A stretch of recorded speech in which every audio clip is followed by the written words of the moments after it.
kid with big dreams. Now he's a man on a mission, helping kids just like him, opening the I Promise School in his hometown. LeBron the superstar, who's that?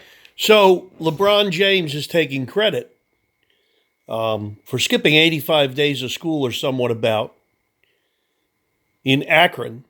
And of course, that's what made him a great basketball player. I love the connection between being functionally illiterate, a bad student, and being 6'9", 260 pounds of pure muscle, and being able to slam dunk a ball in your sleep. That has so much of a connectivity to it. Let's listen. It's going through the same thing that I went through. It even makes it even more of like, yes, we did this. This is why we should have did it.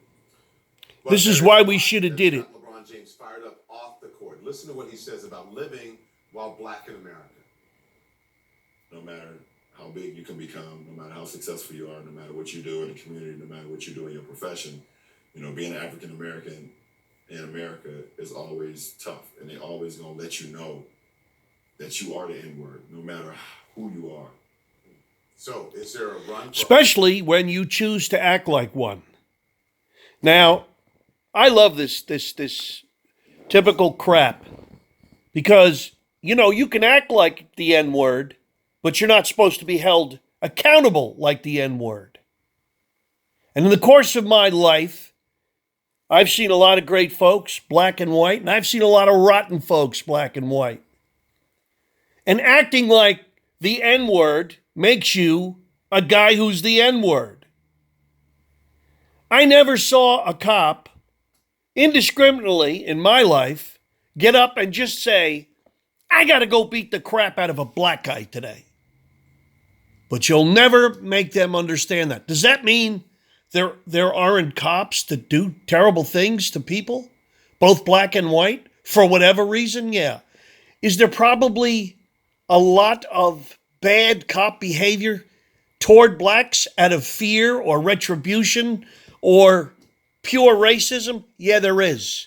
But that's not the society at whole. And that's not me, and that's not my country.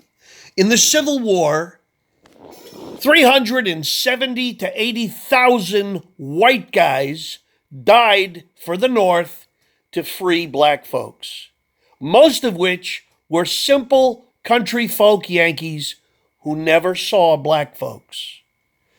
But that's never brought up. If someone tried to recruit a LeBron to run for president, they said, listen, they've got no one.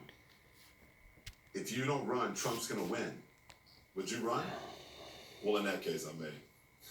Yeah, because you're so qualified. That you don't want to miss. LeBron James, one-on-one. Now, one other thing. Mr. Lemon here and Mr. James should be so hateful of Trump.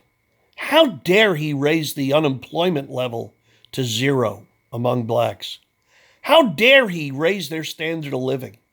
How dare he encroach on the democratic rhetorical plantation of free at last, free at last, oh lordy, lordy, we's freed at last. Only since 1865. See, we can't have that change because, you know, they need someone to talk about. You know what they're like? A cracker sitting on the porch with a banjo and a jug of moonshine. So betrothed to his recalcitrant, inane, backwoods way of life that he becomes an isolated cartoon. But you don't see a lot of that in America anymore. You really don't. But these black folks, even with $1 billion in their kicker, can't give it up. LeBron James has so much to be angry about because you know he picked cotton. You know he unloaded cement trucks. He actually dug coal mines. Did you know that? Do you know how hard LeBron James worked?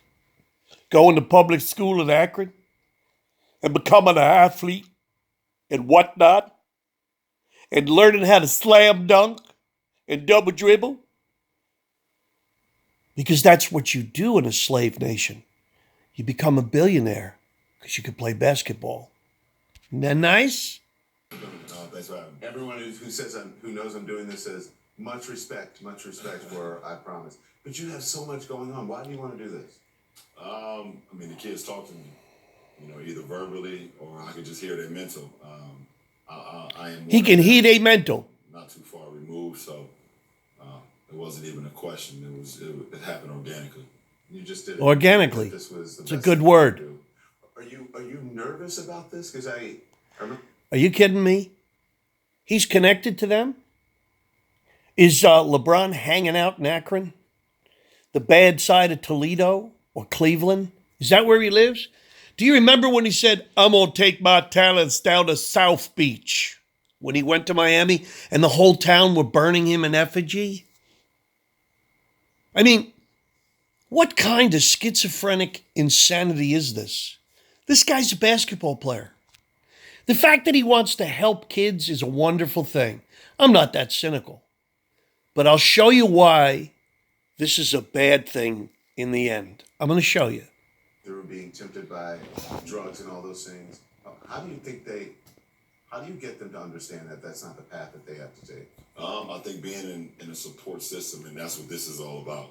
I think for me, when I did go to school or when I was playing little league sports, being around kids and being around people that have fun and kind of speak the same language as you, it allows you to kind of escape away from the drugs and the violence and the gun.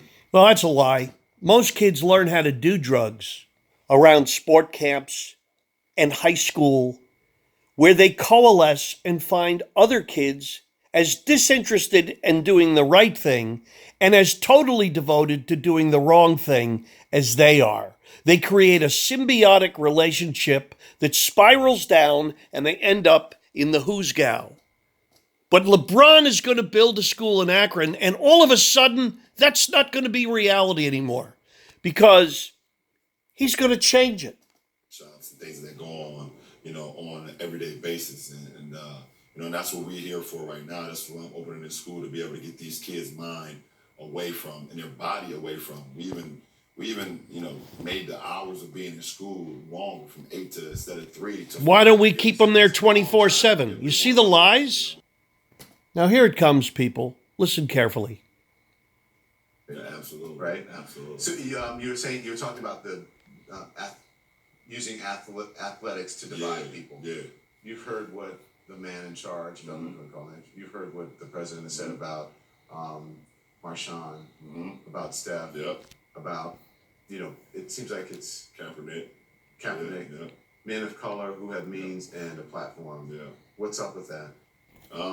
What's up with And our radical blacks who have been weaponized for the liberal left while they are billionaires and they knock America and they want to tell all the whiteys paying all that money to watch them perform and buying all those products they endorse and buying all those jerseys for their white kids to venerate these black guys, and then to be told what racists they are.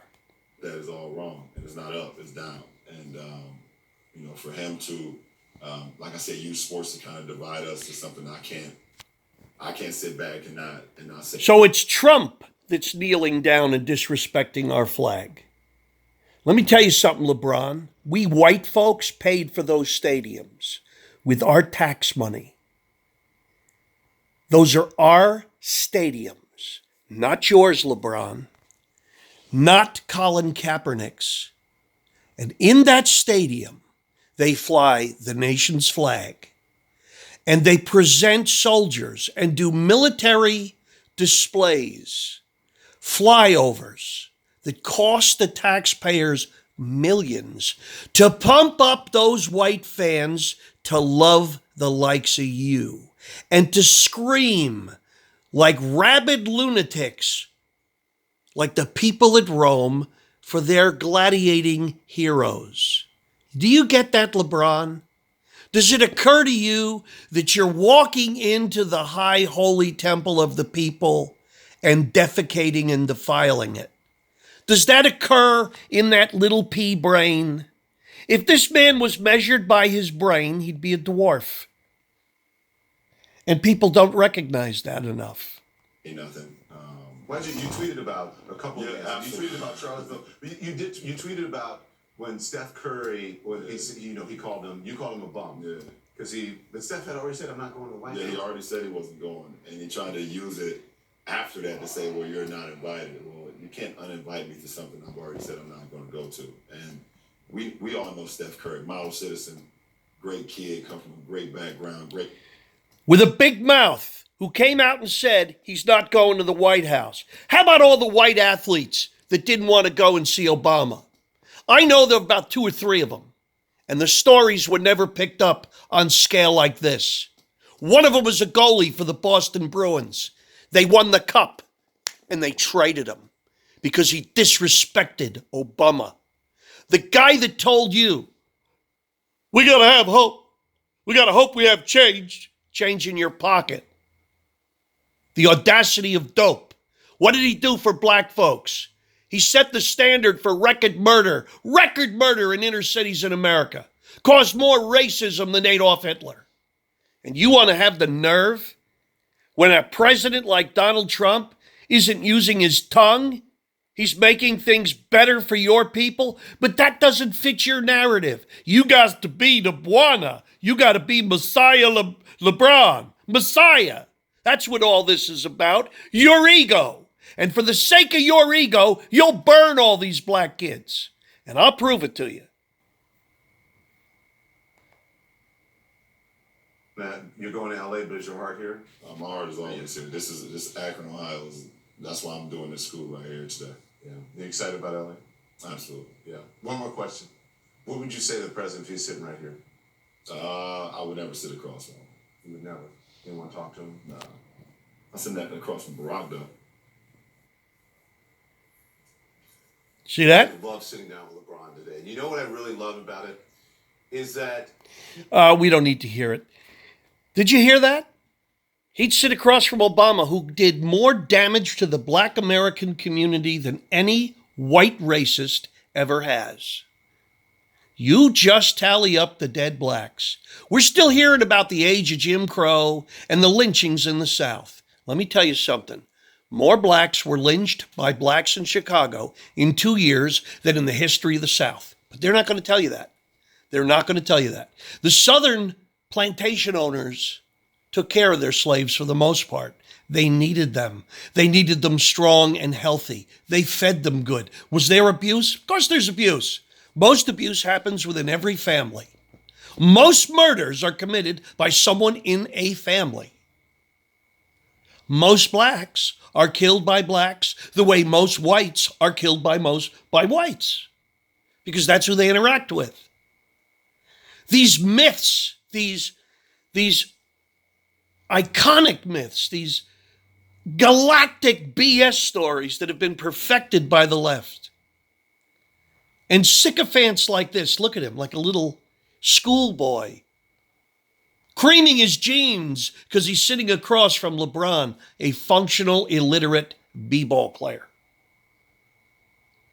I would show you, but I don't see it on here. There's a scene in this interview, you could look it up, where LeBron says hello to all the children who are fawning all over him. And there's a big display of all the basketball shoes he has inaugurated and endorsed for whatever whorehouse company makes his shoes. I don't even know and I don't care.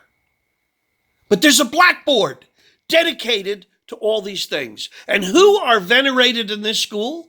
LeBron's heroes. Muhammad Ali. Imagine that. Willie Mays.